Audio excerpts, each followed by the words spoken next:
Welcome. Happy Tuesday. Um, my name's Helen Yong, and I am today talking about how to build a successful real estate team. And I wanted to intro and share my screen.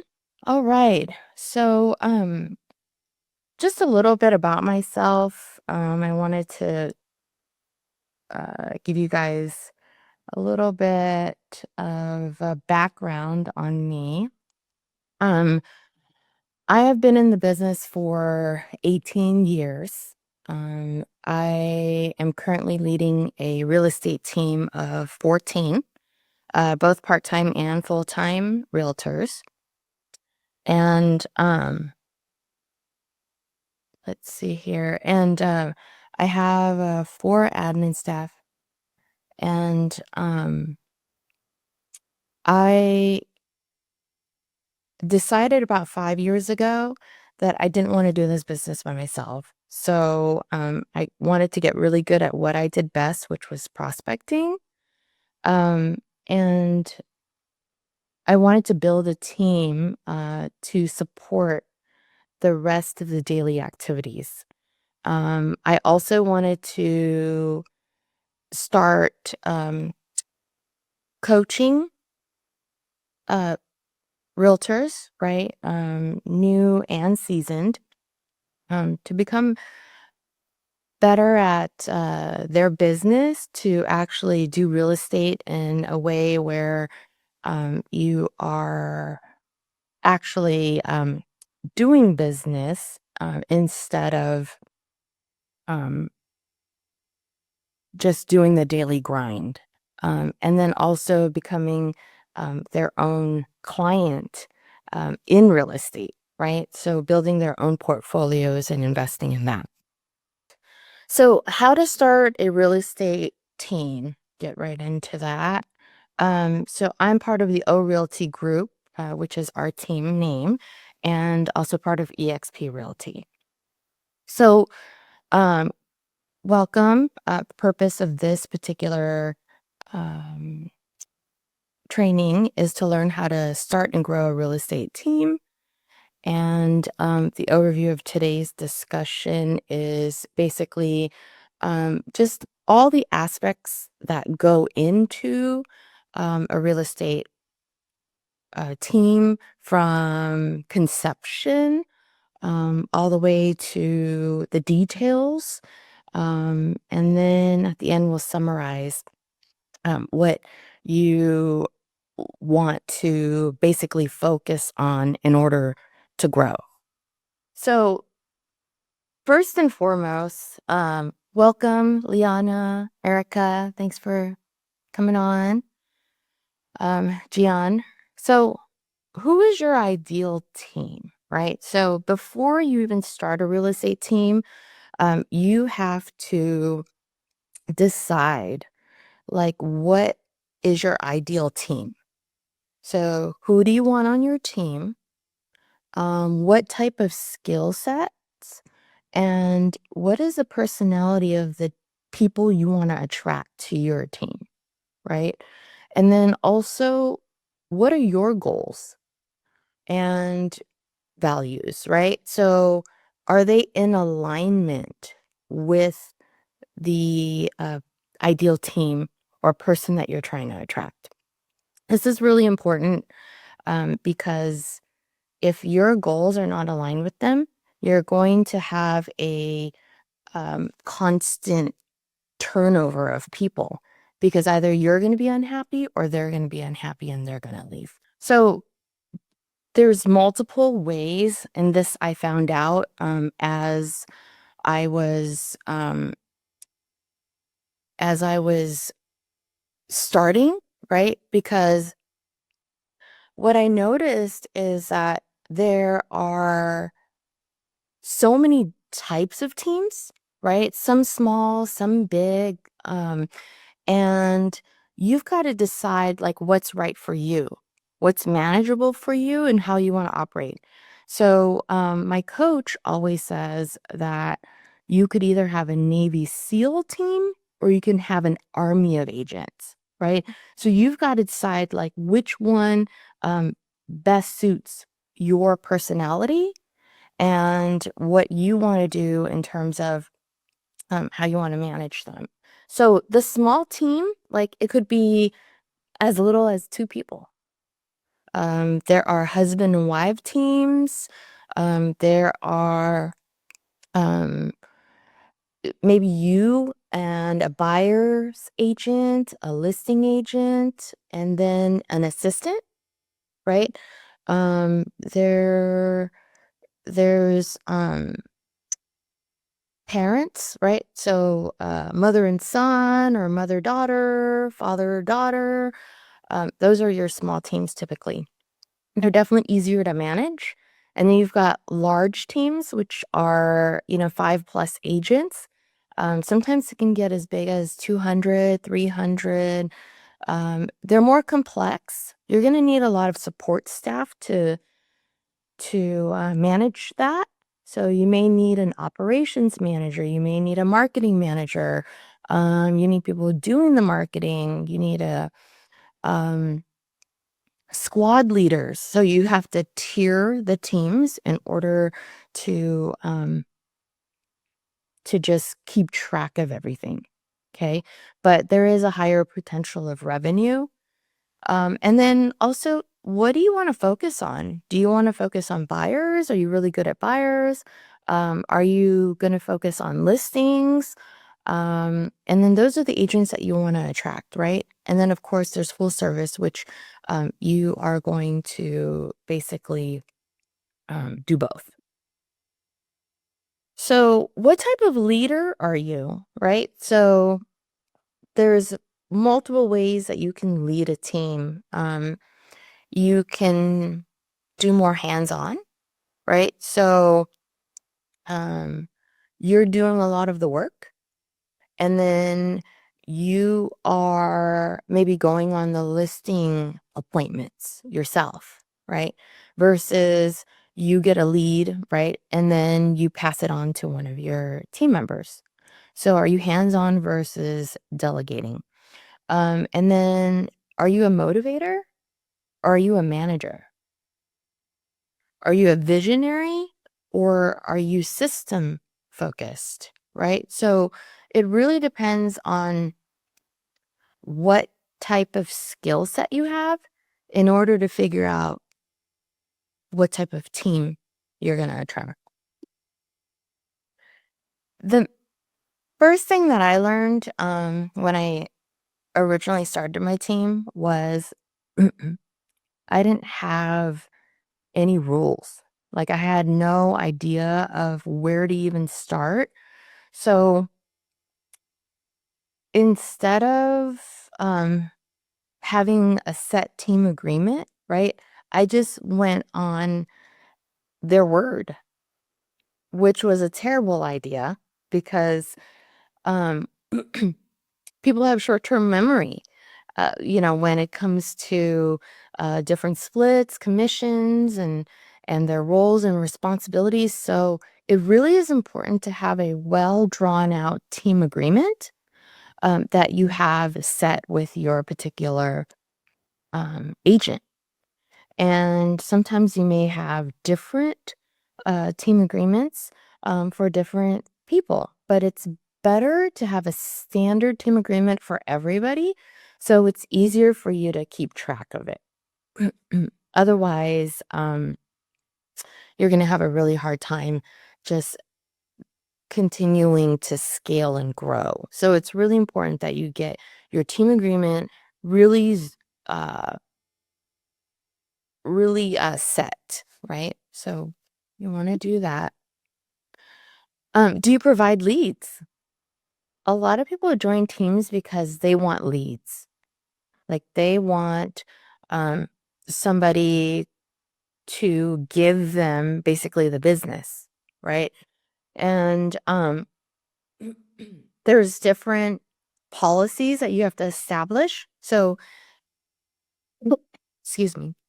Um, You may want to set a rule, like, for example, you need to be on the team calls Monday and Fridays at 9 a.m., right? If you're not on those calls, then you don't get leads for that day or that week. So you've got to set that expectation so they know when they don't show up that they don't get the leads, right?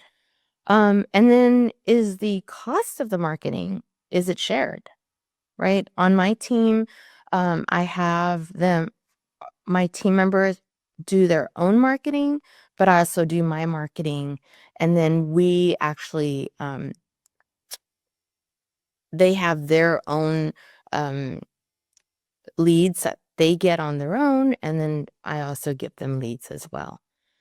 So, and then compensation, right? So when you do give them a lead, what is the compensation for that particular lead? Okay. And you guys can stop me if you have any questions. So, who do you need on your team? Um, it's really important that uh, you establish this in the very beginning, and this goes in line with what type of team, how big, etc. Right? So, for my team, I have an assistant, which is also my admin staff, right? And then I have a marketing specialist. I have 2 transaction coordinators. When I get busy, I recruit another one, so I have 3 sometimes. And then I have buyer and listing specialists. So we like to focus on what we're good at. Some people are just better at listings and some people are better with buyers. It really depends on your personality, right? So I want to have those specialists in order to better serve the client. So I have the buyers and listing specialists. So the other thing too is, why do agents want to join your team? This is really important to have a value proposition. So you've got to figure out yourself, like, what is your value?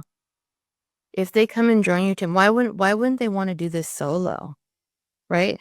So what sets your team apart? Because there's multiple teams. They're all over, and why does a particular agent want to join your team? And then what is your client promise and what is your service model? If you have that set, then you can really weed out the people that don't align with you. And then what is your market positioning, right? Are you going to be in a particular market? Are you going to be spread across multiple markets in your area? Like, what is your market? You got to figure that out in order to best attract the team that you want. Also, systems. Systems are super important when you have a team. It's easy to wing it when you're solo, right? You have everything written down. You might have um, a little notebook that jots down everything that you need to do, right? But when you have multiple agents that you need to keep track of and keep accountable, right? And then you have multiple leads. Like right now in our database, we have about 8,000 leads. So can you imagine if I had a little notebook that kept track of that? It would be really hard for me to do that, right? And so you need a CRM, right? And then you need to be able to track those leads. You also need SOPs. Does anybody know or have SOPs? Right? You need standard operating procedures for every single thing that you do, from listings, right? You need a checklist that your agents can keep track of when they have a listing or when they have a buyer or when they have a lease or whatever your business supports. You know, you need to basically list out for everybody so there's no guessing. You have to know exactly how everyone's doing everything, and everybody needs to know there's a uniform way of doing things that just is easy to keep them accountable. So if somebody says to you, "Hey, I forgot to order videos, a video for the listing." Well, it's on there. It's on that checklist. So you've got to have standard operating procedures for everything that you do. And then checks and balances. So there has to be in our team, we've got the admin, we've got our transaction coordinator. So if we're sending out anything, there's usually 1, 2, 3 pairs of eyes on it so that we can prevent ourselves from making mistakes as much as possible. Because there's so many details in real estate, we definitely want checks and balances. Um, so when you have a team, you got to keep everybody on track, right? So you need meetings. When I started, I hated doing meetings. I was like, oh, I hate meetings. I hate attending them. I really didn't feel like it was necessary, but it is. I can't tell you how many times if you show up, I always tell the agents, like, if you just show up to the meeting, it'll make you more productive for the rest of the day, right? So you really have to have set meetings, and it's up to you how often you want to do it, how long you want to do it, right? I do 2 times a week for 30 minutes, and I have a smaller team. So, with that being said, I like to meet up with them weekly. And then I have individual meetings sometimes when we need to have more clarity on deals that we're doing. And then also, monthly, I try to get one of our vendors to come on and teach. So, for example, you want to get your title rep to come on and teach your agents about prelims, right? How to read a prelim. Maybe a home warranty person talk about what that home warranty offers. Because how many of you guys know exactly all the details of every aspect of the business that you're doing, right? That you're presenting your client. So it's really important that you not be the expert of all of those things. You bring the expert on so that you can better teach the team, and then they can better serve your client. Performance tracking and KPIs, right? Um, that is really important. How do you know if you have a successful team or not? If you don't know how much money you're making, if you don't know how many deals you're closing. I used to go on my coaching call and he would ask me, how much money did you make this month? How much money did you make last year? How much money did you make this quarter? And I never knew, right? But now it's like, okay, we did 5 million this month. We closed 5 deals. Um, these are the agents that are producing. So you really need to have that in order to keep everybody accountable. So performance tracking is really important. So support for growth, right? So if you have agents, you're probably more seasoned, right? But you also need to continue to grow yourself. I'm always learning. So constantly have ongoing coaching for the agents, but I'm also constantly getting coached. So you've got to bring that as part of your team because otherwise no one would want to be part of your team, right? And then your brokerage. What type of resources do they have in order to support you and your team, right? So that's really important because when the little details get slipped or, you know, a deal goes haywire, what type of support do you have? And then continuing education.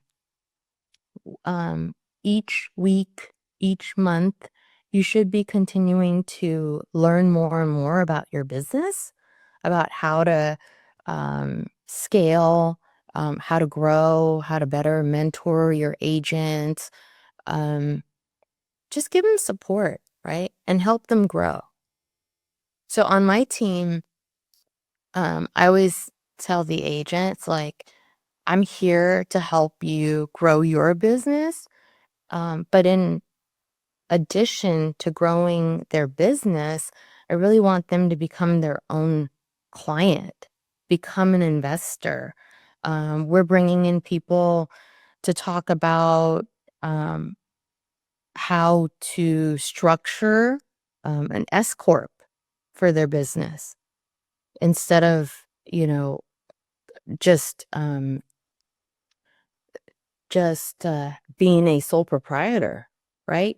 So I wish somebody taught me that before when I was solo, right? So I want to teach agents more so how to do this business, but as a business instead of just the constant daily grind.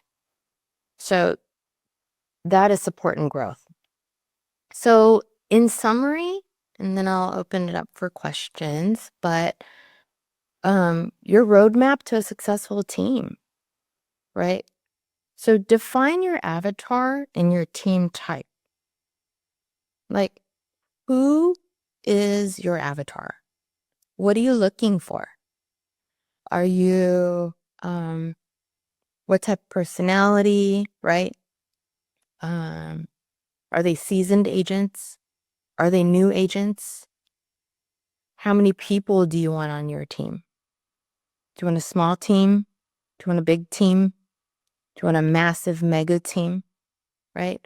Um, and then setting your structure and agreements, right? Having your team agreement really strong. Having an exit plan. Like you hire on an agent, and for me, I have a 90-day probation so that either one of us can exit the team agreement within those 90 days. Pretty much you can exit at any point in time, right? We're all independent contractors, but in the agreement, I really want to be able to set that as a expectation that if they don't perform, then we have an exit plan. And then building the structures and the processes, right? We talked about CRMs. We talked about having the continual accountability, right? So building those systems and those SOPs, the standard operating procedures, and then focus on coaching, accountability, and growth. This is where you add value. This is why people are on your team. And yeah, so this is how to start, right? There's so many ways of starting a team, just like anything else, but this is just one of the ways, and this is how I got started. Um, does anybody have any questions? Yes. When you provide leads to your team, do you do you have a split, a different split, or is there a difference between when they bring their own leads or you provide the leads, or do you charge like something for them to be receiving the leads, or just by being on your team they automatically receive your leads? Or how do you make the difference between the production that they generate versus the one that you give them? Yeah, absolutely. So there are definitely differences. So if I provide a lead, it'll definitely be a higher split. Right now, I'm typically giving out buyer leads and then taking the listings myself with the support of a listing specialist. And they have to do certain things in order to access those leads. So they have to be on team calls twice a week. They have to be making calls. If they don't make the calls, then the lead gets taken away. So there are expectations on what type of leads they're getting. And then absolutely, there's a different split for each particular type of lead. So if they're a sphere lead, they might get a little bit less. If it is something that they take on themselves and they do a majority of the work, then they'll take a larger split. Does that answer your question? Perfect. And if anybody has any questions, feel free to reach out to me. You can find me at on Instagram, Helen_Yong_real estate. So you could join me there. And if you, would like to start a team, good luck on starting your team. If you'd like more information or to get connected to the Agent Power Huddle, join our free Facebook group. This call was designed for the agents in our EXP organization, but open to any agent from any brokerage. If you're a guest and you're interested in learning more about EXP or our specific resources within the Agent Collective, reach out to the person who invited you to this call to get more info. Produced by the Agent Collective Media Network.